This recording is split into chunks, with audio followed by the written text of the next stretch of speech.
Give it up for Michael Morgan from East Texas!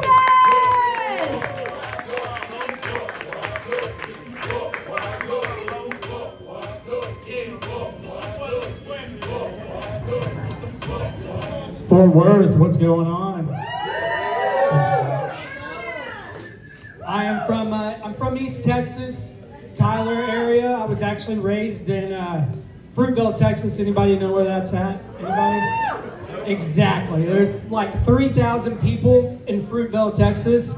Half of the population there is legally named Bubba. That's not a joke. I've met several of them. I feel like if your parents put Bubba on your birth certificate, they're not expecting anything from you. I've never had anybody named Bubba tell me anything worth knowing. I've met several Bubbas. I've never had any of them come up to me and be like, here's what you need to know about theoretical physics. I've had a guy named Bubba send me a picture of a shit he took, so it's about as highbrow as it gets with Bubbas. But yeah, I grew up in Fruitville, and I tried dating a lot in a small town, and it's very tough. Anybody here from a small town? Are you all from Fort Worth, Dallas area? Oh, okay, so if anybody's dated in a small town, I can tell you it's tough because you go on a couple of dates, you come home, you talk about it, you're like, man, we got along so much, we have so much in common.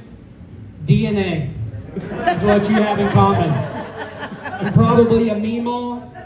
So I knew there were some red flags when I went on that date. For starters, we had the same last name. So I knew that was going to be a hurdle to get over, you know. So I married her, and it's going great. Guest list was just a family reunion. It was awesome. So our kids are fucked up. Tooth in an ear, nose coming out of an asshole. But I was raised super religious, and that's not like a superhero. I mean like Pentecostal. Anybody know what Pentecostal is? Yeah, there we go. So if you don't know what Pentecostal is, for those of you who don't know, imagine just normal church, right? And a rave fucked and had a baby and decided not to abort it. Okay? That's what Pentecostal is like. My parents are the pastor of the Pentecostal church. We went to church 5 times a week. Like, no shit, 5 times a week. That's too much church. 2 times a week, you're good. 5 times a week, we even had Muslim guys coming up to us just like, you guys are taking this shit way too serious.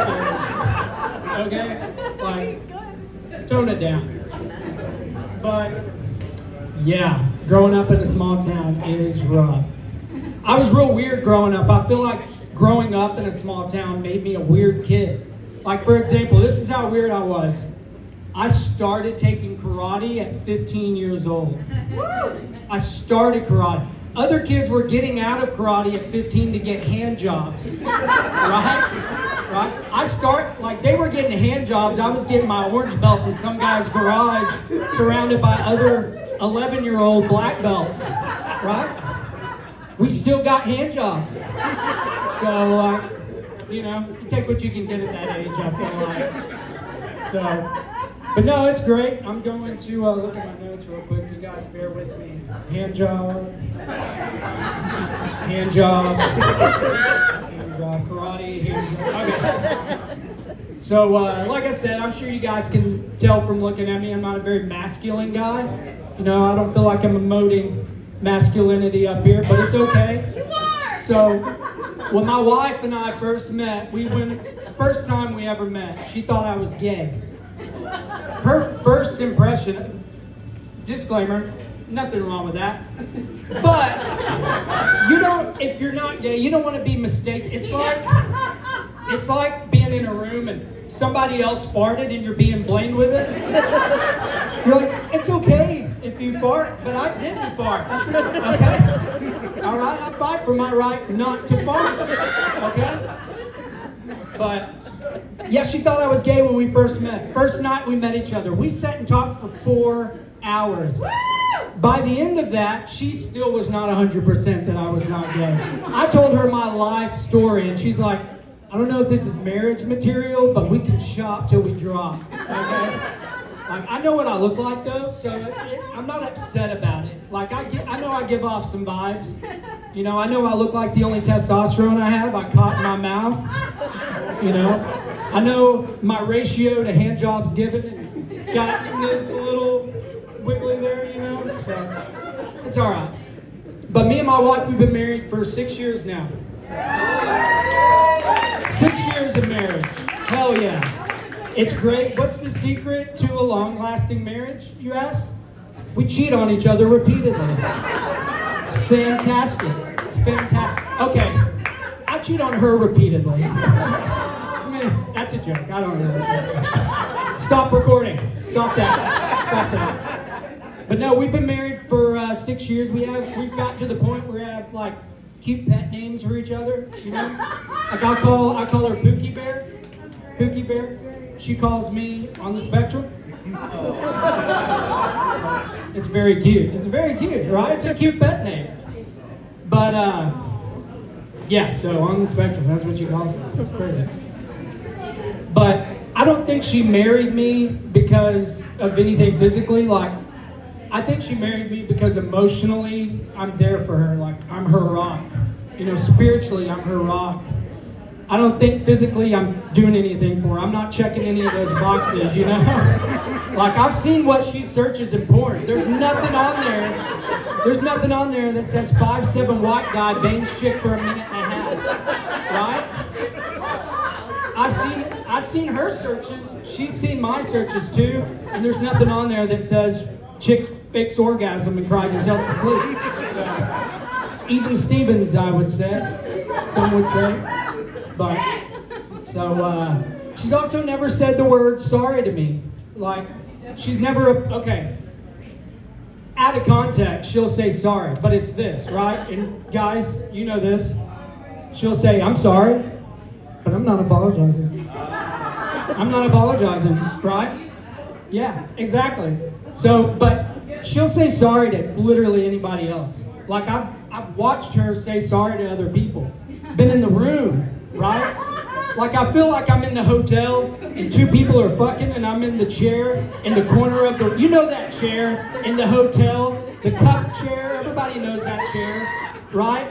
I feel like I'm just there until they're like, okay, come finish them off. It's crazy. It's terrible. I feel like when she says sorry to other people, like, I feel like a man who's starving and I'm having to watch somebody else eat, you know? Like, what's on that? Looks so good. What's on that? Sympathy? I'll have what he's having. That looks good. But we got a bidet recently. We got it. Hell yeah. No, come on. Clean assholes all around. Let's cheer for that shit. Hell yeah. No pun intended. But we got a bidet, and it probably saved my marriage. We were on the rocks. Here's how on the rocks we were. We went to counseling a couple of years ago for 2-3 weeks. It was going good for her. It was going good. I just sat there quietly, just playing past episodes of like Boy Meets World in my head or some shit. But we went to counseling and we quit going because our counselor pretty much called my wife a bitch. Right? Yeah. And as a man, I should have taken up for her, but I was like, hon, that's a professional opinion. That is a doctor. All right? Diagnosing you. How can I get in the way of that? But the bidet saved my marriage, and I'm going to tell you how. Get a bidet that is high priced. Do not get on Amazon and buy a bidet for $40, because here's what's going to happen. You're going to hook it up. You're going to turn it on. If you don't sit just right, it's going to feel like fucking Muhammad Ali's just rack-sacking you, dude. It's terrible. But here's how this bidet works, okay? It's ice-cold water. No heat. It's not heated water. It's ice-cold. We paid $40. You want heat? Pay the $120. But it's ice-cold water shooting directly into your ass at 1,000 miles an hour. I think ours has like a CO2 tank hooked up to it. It's just like a sniper taking repeated shots. It's terrible. But we got a bidet, and it's opened me up sexually. Just I'm finding out a lot of stuff about myself. But my wife is catching on, you know? Like, I'll come out of the bathroom, she's like, why have you taken 5 shits today? What is going on with you? And I get defensive about it, you know? I'm like, can a guy not take a shit in his own house without his wife thinking he's using the bidet to masturbate? Or is this not American anymore? She thought I had a virus, so she was just concerned. I totally told her myself. But yeah, it's great. The days are fantastic. Fantastic. I feel refreshed right up here right now. So I used it before I came. God, I just got it. I did come. But we've been married for 6 years. I was married before. I have a 12-year-old from a previous marriage. We've got a 5-year-old together. It's actually third marriage. It's my third marriage. The first, yeah, I know. I love weddings. I love weddings, dude. It's great. But we've been married, and I've got our 12-year-old boy. We've got a 5-year-old girl. My 12-year-old boy is finally to the stage now where he is leaving a lot of really crunchy socks around. You know what I mean? Like we're finding towels just strategically placed. Right? I'm like, in the vent? What the fuck? How did you even get up? So my wife came and she's like, you've got to have the talk with him. You got to have the talk with him. I'm like, if I have the talk, it's going to probably just, the bees and the bees? I don't know. What do I talk about? But, so I had the talk with him. It went horrible, terrible. I tried to use scientific words that I'm not an expert. I felt like it was my first day on the job and I lied on the resume. I was like, what do I know about air traffic control? Everything. But I gave him the talk and we both found out what a clitoris was at the same time. So it was a very sweet father and son moment. I know you guys are looking at me like, Michael, how do you satisfy your wife if you don't know what the clitoris is? Answer to your question is, I do not. If you think about my previous jokes, it all kind of adds together. M. Night Shyamalan twist there at the end. But I gave him the talk, and kids are so much more advanced. When I was 12 years old, dude, Pokemon card, like I couldn't draw a vagina if a gun was held in my head. Right? I still can't, dude. It's like, it just looks like a pile of covers on a fucking bed, you know, like pulling shit back. But by the end of it, I was like taking notes from him on the back of a Pokemon card, just like, you can do that? In my defense, my dad did not give me the sex talk until I was 17 years old. He was like, Dad, I've been having sex for 6 years, okay? 5 of those consensual, all right? You know Uncle Danny. You know Uncle Danny, right, Dad? But the only time he talked to me about sex before that was when I was actually 12 or 13 years old. And he Pentecostal pastor, remember that. Pentecostal pastor. He set me down and, Michael, come in here, son. Sit down.